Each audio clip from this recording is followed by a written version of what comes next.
अस्सलामुअलैकुम रहमतुल्लाहि वबरकातुहू। ये जो वीडियो है मेरा ख़ास तौर से मुस्लिम भाइयों के लिए भी है और नॉन मुस्लिम भाइयों के लिए भी है।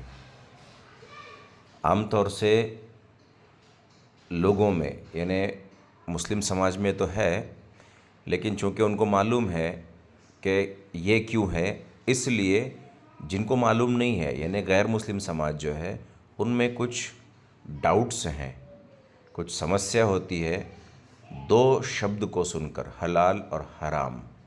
कुछ प्रॉब्लम्स, कुछ डाउट्स होते हैं। ऐसे डाउट्स उनको होते हैं जो समझदार होते हैं, प्रॉब्लम्स उनको होती है जो नासमझ होते हैं, जो किसी धर्म का गुस्सा करते हैं या किसी समाज का गुस्सा करते हैं, उन लोग को प्रॉब्लम्स होती है। और डाउट्स उनको आते हैं जो जीनियस होते हैं, समझदार होते हैं। वो रीज़न ढूंढते हैं कि इनके धर्म में यानी मुस्लिम समाज के धर्म में, इस्लाम में हलाल है तो क्या है, हराम है तो क्या है, वो रीज़न ढूंढते हैं।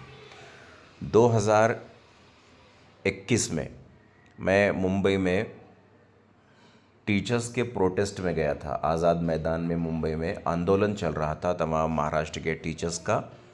उसमें सभी समाज के टीचर्स थे। महाराष्ट्र गवर्नमेंट हमको जल्द से जल्द ग्रांट दे, अनुदान दे, हमारे हक का पैसा हमको दे, इसके लिए प्रोटेस्ट चल रहा था। महाराष्ट्र भर से, दूर दराज से, नागपुर, चंद्रपुर से वहाँ टीचर्स आए थे। मैं भी उसमें गया था। अब वहाँ जाने के बाद में मैं था, मेरे साथ में जालना डिस्ट्रिक्ट के दो टीचर्स थे। उसमें एक समीउद्दीन सर थे, अबरार सर थे। तो हम लोग को भूख लगी दोपहर में, खाना खाने के लिए हम लोग वहाँ गए जहाँ पुलिस डिपार्टमेंट के पुलिस ऑफिसर्स आते हैं, पुलिस मेस जिसको कहते हैं।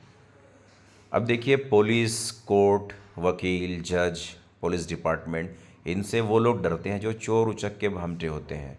अब हम तो बहादुर भी हैं, ईमान वाले भी हैं, ईमानदार भी हैं और बहादुर भी हैं, तो हमको तो किसी चीज़ का डर का सवाल ही नहीं होता। तो इसलिए हम जानबूझकर वहाँ पर गए पुलिस मेज़ में। वहाँ एक पुलिस डिपार्टमेंट के लोग खाना खाने आते हैं।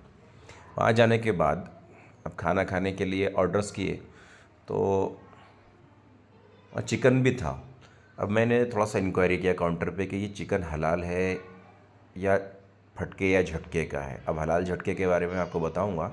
आपसे मेरी विनंती है, गुजारिश है कि इस वीडियो को, इस ऑडियो को पूरा सुनिए, समझिए, देखिए। बहुत इम्पोर्टेंट बातें हैं।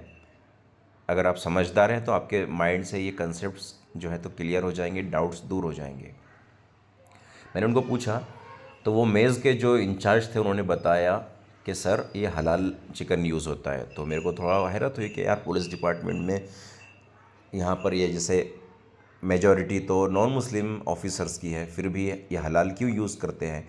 तो वो उन्होंने, जो इंचार्ज थे, उन्होंने मेरे को रीज़न बताया कि सर यहाँ पर हलाल इसलिए यूज़ नहीं होता है कि मुस्लिम की भावनाओं को देखकर या मुस्लिम समाज के जो ऑफिसर्स हैं उनका ख्याल रखकर हलाल रखा जाए। हलाल इसलिए यूज़ होता है कि साइंटिफिकली उसके फ़ायदे मालूम है। पुलिस डिपार्टमेंट में सब एजुकेटेड ऑफिसर्स होते हैं। तो मैं फिर थोड़ा सा खुश हो गया कि मतलब यार, ये तो समझदारी की बात है। अब उसी में वहाँ पर क्या हुआ था, हम लोग ने खाना खा लिए, ऑर्डर दिए, सब कुछ हो गया, बिलिंग वगैरह हो गई। अब हम जब निकलने लगे तो पुलिस ऑफिसर्स के साथ में वहाँ वकील साहब थे, एक नॉन मुस्लिम थे, कोई मिश्रा जी थे, उनका नाम मुझे याद नहीं रहा, सरनेम मिश्रा था उनका। वकील साहब थे और शक्ल से और बातों से लग रहा था कि बहुत काबिल वकील है। उन्होंने मुझसे एक क्वेश्चन किया, डायरेक्ट मुझसे बात की कि सर प्लीज़ एक बात बताइए आप। उन्होंने मुझको नहीं मालूम, वो नहीं मुझको पहचानते थे मैं कौन हूँ, क्या हूँ, लेकिन उन्होंने एक ऐसा मुखातिब होकर कहा, सर मुझे प्लीज़ एक बात बताइए, ये हलाल और झटके में क्या फ़र्क है, आप लोग हलाल क्यों लाइक करते हैं। तो मेरे जवाब देने से पहले मैंने उनको ये कहा कि हलाल हमारे मज़हब में हलाल है और उसके फ़ायदे हैं, लेकिन उससे पहले हमारे समीउद्दीन सर ने उनको एक बेहतरीन जवाब दिया। समीउद्दीन सर ने कहा कि सर, आप जब कोई भी चिकन हो या कोई जानवर हो, जब उसको आप शिकार करके गोश्त खाते हैं, उसको अगर आप झटके से मार देंगे तो उसका जो ब्लड है वो पूरी तरह से बह नहीं पाएगा, उसका ब्लड क्लॉटिंग बॉडी में बाकी रह जाएगा, ब्लड क्लॉट हो जाएगा। और वो ब्लड जब हम खाएंगे गोश्त में, पकाकर क्यों ना खाए उसे, आप कितने भी टेम्परेचर पर उसको गर्म कर लीजिए, वो जो ब्लड है उसमें बैक्टीरियाज होते हैं और वो हानिकारक होता है, इसलिए हम लोग वो नहीं खाते। और ये जो हलाल होता है, जब आप हलाल करते हैं तो उसकी जब गर्दन काटते हैं तो उसमें से पूरा ब्लड धीरे धीरे बॉडी में से बाहर आके ख़त्म हो जाता है। तो निग्लिजिबल या नहीं के बराबर उसमें ब्लड बचता है, और वो भी बाद में फिर गोश्त धोने में निकल जाता है। समीउद्दीन सर ने जब ये बताया तो वकील साहब ने कहा कि वाह सही बात है, अच्छा लगा मेरे को जवाब सुनकर। ऐसा करके फिर हमने हाथ मिलाए उनसे और चले गए। अब ये ज़्यादा मुद्दा देश में उठने लगा, राजनीतिक मुद्दा इसको बना दिया गया। अभी यूपी में उत्तराखंड और यूपी में तो क्या हो गया कि दुकान पर नाम लिखना है, फल बेचने वाले को नाम लिखना है कि कौन है, ये है। तो ये जो हमारा देश है, इतना प्यारा देश है कि यहाँ पर अलग अलग समाज के, अलग अलग संस्कृति के लोग रहते हैं, बहुत प्यार से रहते हैं। एक कुछ नामाकुल लोग, कुछ बेवकूफ़ और जाहिल लोग हैं जो इनके भोलेपन का फ़ायदा उठाते हैं, यहाँ की जनता के भोलेपन का, और इनको धर्म की या समाज की बिना पर डिवाइड करने का, तकसीम करने का ख्वाब देखते हैं, और वो सक्सेस भी हो जाते हैं। क्योंकि सब इमोशनल होते हैं ये नौजवान आजकल, कोई भी धर्म में हो तो वो जल्दी चीज़ों को समझ नहीं पाते और वो भड़क जाते हैं। नफ़रत की राजनीति की जीत हो जाती है यहाँ पर जल्दी से। तो वो क्या हुआ कि अभी मैं आपके सामने यहाँ पर जो फ़ोटो आपको नज़र आ रहा है, ये है एक बहुत बड़े साइंस रिसर्च सेंटर में, ये ऑफिशियल वेबसाइट है उनकी। उन्होंने न्यूजीलैंड में क्या किया, रैबिट पर तजुर्बा किया, एक्सपेरिमेंट किया। उसमें क्या किया उन्होंने, 80 रैबिट लिए, 40 को हलाल तरीके से ज़ुबा किया और 40 रैबिट्स को उन्होंने करंट देकर या झटके से मार दिया। अब वो जो झटके वाले 40 रैबिट्स थे और ये जो 40 रैबिट्स थे, देखिए एक रैबिट अगर वो लेते, ये साइंटिफिक रिसर्च थी, तो इसमें जो साइंटिस्ट थे वो ज़ाहिर सी बात है एजुकेटेड तो है, लेकिन वो माइंडेड भी होते हैं, टैलेंटेड होते हैं, वो लल्लू पंजू नहीं होते। तो उन्होंने क्या किया, एक दो रैबिट नहीं लिए, बल्कि उन्होंने क्या किया, 80 रैबिट्स लिए। अब 80 रैबिट्स में, क्योंकि एक में बाई चांस कुछ ना कुछ होने का चांस होता है, बाई चांस, ये बाई चांस का उन्होंने कंसेप्ट ही नहीं रखा। डाउट्स क्लियर करने के लिए उन्होंने 80 रैबिट्स लिए। अब जब उन्होंने उसका मेज़रमेंट किया, आप ये बुक्स में ढूंढिए, गूगल पर आपको मिलेगा, बुक्स में मिलेगा, साइंटिफिकली, ये मेरे मन की बात नहीं है, ये प्रूफ है। उन्होंने बाद में जब ये 40 रैबिट्स हो गए हलाल तरीके से और 40 रैबिट्स झटके से हुए, तो उन्होंने देखा कि हलाल रैबिट्स जो थे 40 के 40, उनका ब्लड हलाल करने की वजह से बह गया था और बॉडी में बहुत कम ब्लड उसमें बचा हुआ था, और ये झटके वाले रैबिट्स थे, इसमें बहुत ज़्यादा ब्लड था। अब यहाँ पर एक्सपेरिमेंट उन्होंने ख़त्म नहीं किया, उन्होंने 3 दिन तक दोनों जो हलाल भी थे और जो झटके वाले थे उनको अलग अलग फ्रिज में रखा। 3 दिन या 4 दिन के बाद में उन्होंने उसको बाहर निकाला।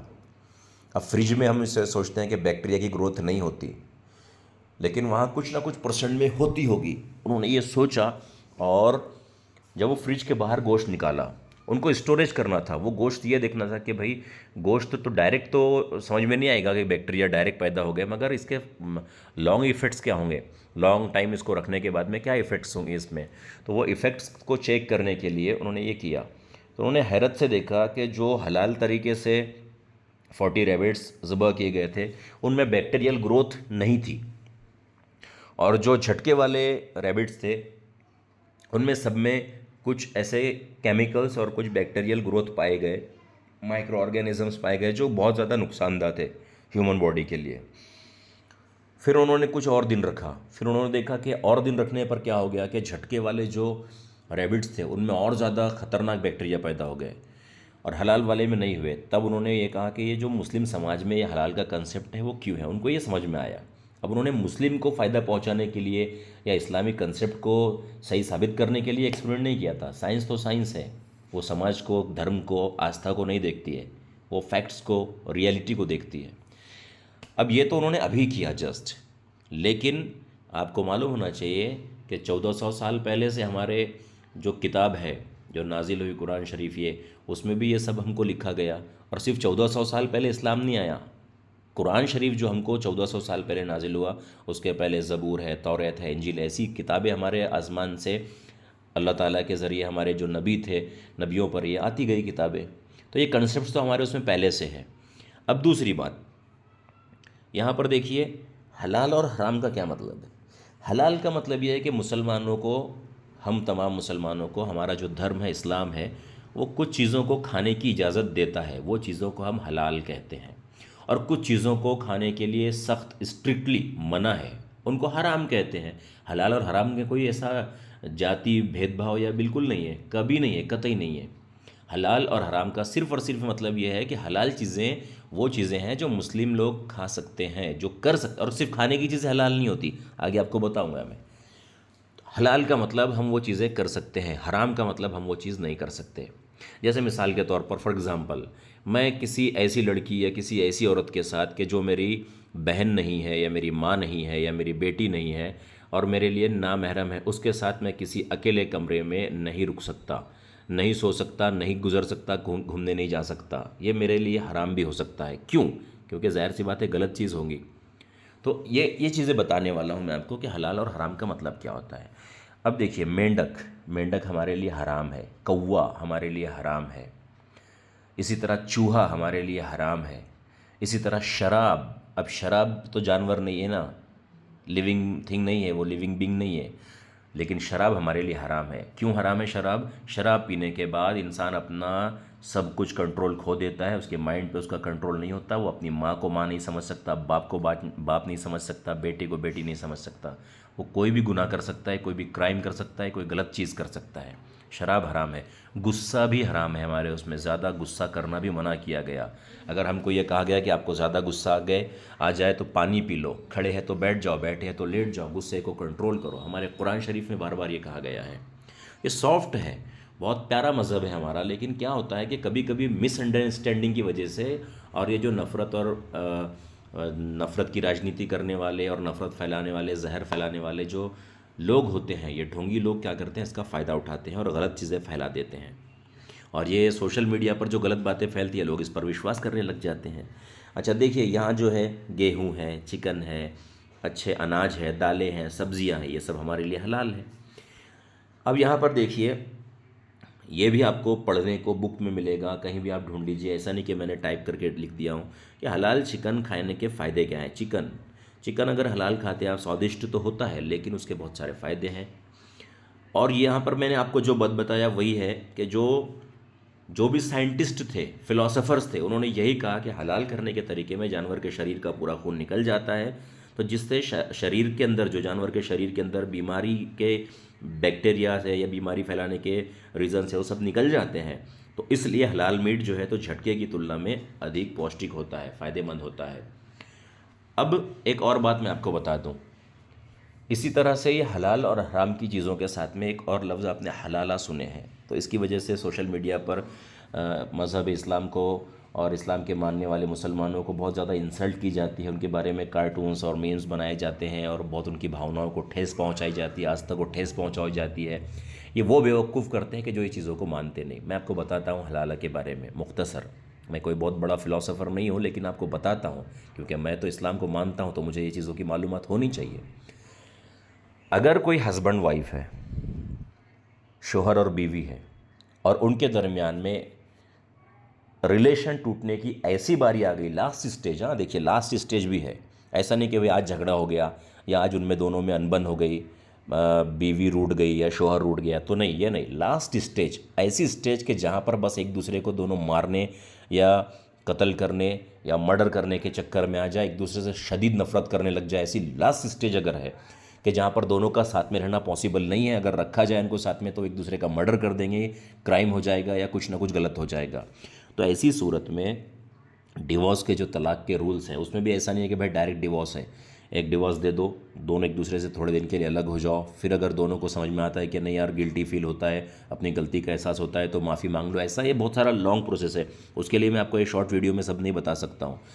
तो ऐसा करते करते अगर फाइनल स्टेज ऐसे आ गई कि वो साथ में रहने के लिए रजामंद नहीं है, उनको कितना भी टाइम दिए अंडरस्टैंडिंग के लिए, लेकिन वो अंडरस्टैंडिंग करने के लिए तैयार नहीं है, तो ऐसी सूरत में डिवोर्स हो जाएगा। अब डिवोर्स हो गया तो डिवोर्स को इतनी ख़राब चीज़ बताया गया हमारे इस्लाम में, सबसे ख़राब चीज़, सबसे नापसंद चीज़ डिवोर्स है। एक दूसरे के साथ में हस्बैंड वाइफ को क्या ये कहा गया इस्लाम में कि मोहब्बत से रहो, प्यार मोहब्बत से रहो, एक दोस्त की तरह रहो। लेकिन जब उसमें डिवोर्स हो गया तो उसके बाद में फिर क्या है कि अब तुम एक साथ नहीं आ सकते। एक साथ नहीं आ सकते मतलब अब वो बीवी जो है वो किसी और के साथ में निकाह कर लेगी, शोहर किसी और के साथ में निकाह कर लेगा।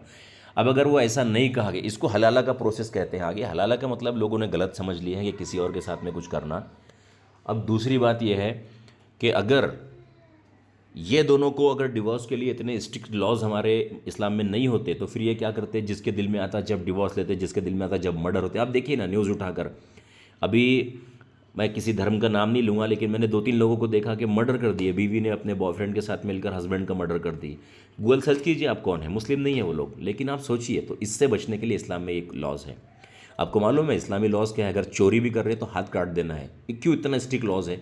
क्योंकि फिर वो चोरी नहीं होगी। चोरी क्या होती है? एक आदमी एक मरतबा बॉम्बे में प्लेटफॉर्म पे, रेलवे प्लेटफॉर्म पे खड़ा था, बेचारा दिन भर की कमाई करके आया था, 4,000 रुपये उसकी जेब में थे, मजदूर था, फैक्ट्री से कहीं से काम करके आया था, परेशान रोने लगा। हम लोग वहाँ थे, मैं भी था वहाँ पर। पूछे क्या हुआ? उसने बोला यार किसी जेब कतरे ने मेरी जेब काट लिया, आज मेरी पेमेंट हुई, आज सैलरी का दिन था, मेरे बच्चे मेरा वेट कर रहे हैं, 4,000 सिर्फ पेमेंट है, बड़ी मुश्किल से हमारे घर का खर्चा चलता है, मेरे 2 बच्चे हैं, बीवी है, मैं हूँ, माता जी पिताजी नहीं है, उनका डेथ हो गई, उनका देहांत हो गया, अभी क्या करना हमने, कैसा? वो रो रहा था और ऐसा एक्टिंग नहीं कर रहा था, प्रोफेशनल भिखारी नहीं था वो सही में रो रहा था। तो ये चोरी से जो एनजीओज़ होते हैं, जो लोग होते हैं कि अरे इतनी स्ट्रिक्ट सज़ा नहीं होना, तो उनको कब ये सज़ा का एहसास होता है? जब उनके साथ में ये हुआ। अगर उनके साथ में हुआ तब वो कहते हैं नहीं नहीं साले को मारना चाहिए, चोर को, ऐसा। तो ये तमाम चीज़ें थी हलाल हराम ये चीज़ों के बारे में। तो मेरी सभी से विनती है कि इस पर गलत कमेंट ना करें और अपनी इंसल्टिंग टिप्पणियाँ कर कर इस बात का सबूत ना दे कि आपके माता पिता जी ने आपको क्या तरबियत की है, क्या एजुकेशन दी है, क्या मॉरल्स दिए हैं, क्या आपके संस्कार हैं और आपके धर्म ने आपको क्या सिखाया है। ये आपके कमेंट्स से और आपके घटिया टिप्पणियों से समझ में आ जाता है। तो इसलिए घटिया टिप्पणियाँ कमेंट्स ना करें, ऐसी मेरी आपसे रिक्वेस्ट है। और ये कंसेप्ट्स को क्लियर करें। ये जो नफ़रत फैलाने वाले या भोंदू लोग या ये व्हाट्सअप और ये सोशल मीडिया जो फैला देते हैं, इसको सच ना माने। सच की तहकीक कीजिए, स्टडी कीजिए, मिलिए किसी से, अपने डाउट्स को क्लियर कीजिए। Thank you. और मुस्लिम समाज के मेरे भाइयों के लिए ये वीडियो इसलिए है कि आपको अगर इस बारे में नॉलेज होगा तो आप किसी को समझा सकेंगे, लेकिन अगर आपको भी इसको नॉलेज नहीं है तो फिर आपको कोई क्वेश्चन करेगा, आप उनको जवाब नहीं दे पाएंगे। आप ये बताइए कि हमारे उसमें हर चीज़ का रीज़न क्या है?